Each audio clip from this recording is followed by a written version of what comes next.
Bonsoir à tous, bienvenue. Le carton rouge s'intéresse ce mardi à l'occupation anarchique d'une des voies d'accès du cimetière de Williamsville. Pour entrer ou sortir du cimetière situé dans la commune d'Adjamé, il y avait deux voies distinctes bien praticables.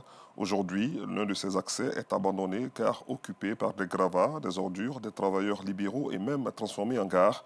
Une situation qui dérange et contre laquelle la rédaction de RTI2 marque son indignation. Rendez-vous donc à 19h30 pour suivre le reportage de Théodore Zouzou, Kader Bachil, Dieudonné Siloué et Pargasoro Kouré de Madonki. Direction Agboville, où les acteurs de la filière bétail-viande dans la région de Lagné-Bitiassa préparent déjà la fête de la Tabaski.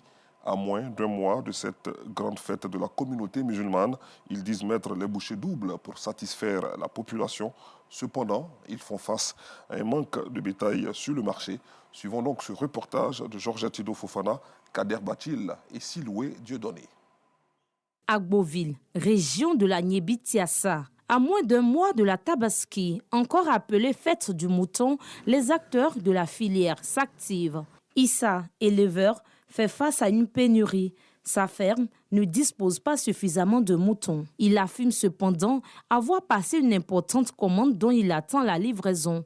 Nous sommes déjà en préparatif. Je suis sûr qu'on pourra satisfaire nos clients. On a déjà fait commande au niveau des Burkinais et autres qui sont en route en train de venir.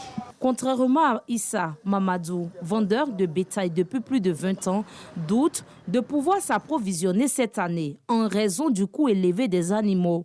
Pour avoir les moutons, même souvent, tu vas matin jusqu'à le soir. Avant de trouver moutons, même, c'est pas là. Cette année-là, vraiment, parce qu'on voit les prix des moutons, les petits moutons, même souvent, on te parle de 80, 90 000. Bon, toi, tu vas acheter ça comme ça pour venir à Agboville ici, là. Qui vont venir payer ça ici à 100 000 ou 100 et quelques mille? Ça ne sera pas facile. Pour Mamadou, la demande est supérieure à l'offre, ce qui entraîne une flambée des prix. Une réalité difficile à accepter pour les clients. Quand on est presque arrivé, c'est ça ici, venu voir le mouton pour payer partout dans la Movier. On a bien fêté. Cette année, en tout cas, nous tous, on sait que le mouton c'est. On va discuter où on se limite. Confrontés aux difficultés d'approvisionnement, les acteurs de la filière bétail dans Lagné-Bitiassa tirent la sonnette d'alarme. On est en train de préparer la Tabaski là difficilement parce qu'il y a un manque de baies. Les baies ne viennent pas.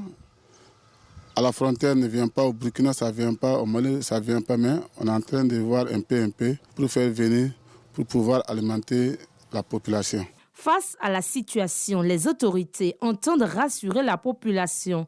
Une rencontre entre le Premier ministre et les acteurs de la filière s'est tenue le lundi 5 mai 2025 dans le cadre des préparatifs de l'Aïd el-Kébir, fête majeure pour la communauté musulmane.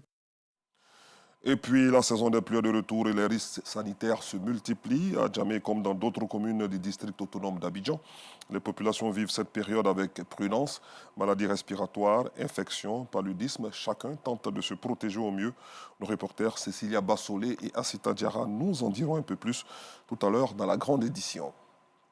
À l'international, en République centrafricaine, le chef rebelle Armel Sayo a été extradé vers Bangui. Près de 4 mois après son arrestation au Cameroun, l'ancien ministre centrafricain qui avait repris les armes passées en menaçant de renverser le régime actuel a été acheminé hier soir en RCA après de longues procédures diplomatiques et judiciaires. Hors du continent en Allemagne, le conservateur Friedrich Merz a finalement été élu chancelier ce mardi après un second tour historique. Il avait subi ce matin camouflé en échouant à se faire élire au premier tour du scrutin par les députés, créant la surprise dans le pays qui s'enfonce dans la crise politique. Je vous retrouve à 19h30.